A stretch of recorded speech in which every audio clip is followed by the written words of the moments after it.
አይጥ ለሞቷ የድመት አፍንጫ ታሸታለች። ፖላንድ ክፉኛ የሩሲያን አፍንጫ እያሸተተች ነው። በርካታ ጊዜ ጸረ ሩሲያ አቋም ትወስዳለች። ቀደም ሲል በታሪካቸውም ከፍተኛ የሆነ ግጭት አላቸው። ለዚህም ፖላንድ በርካታ ጊዜ ስትከፍል ኖራለች። ፖላንድ ብዙ ጊዜ ችግር የማያጣት ሀገር ናት።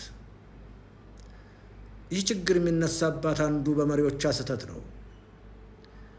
አሁን ያሉት የፖላንድ መሪዎች ክፉኛ ሩሲያ ጋር እየተሳፈጡ ነው።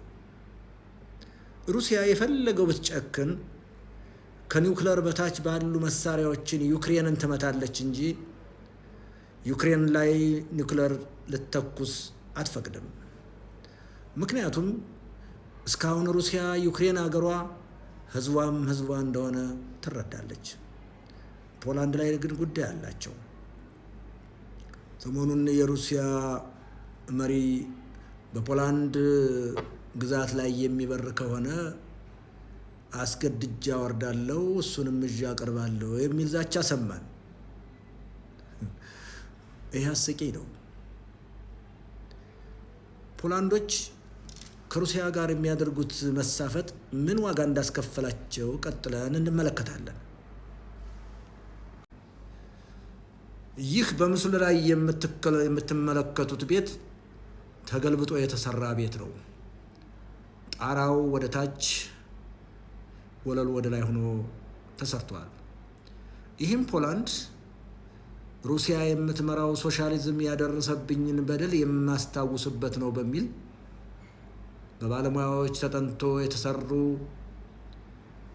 የሶሻሊዝምን ጊዜ የሚያስታውስ ቤት ነው።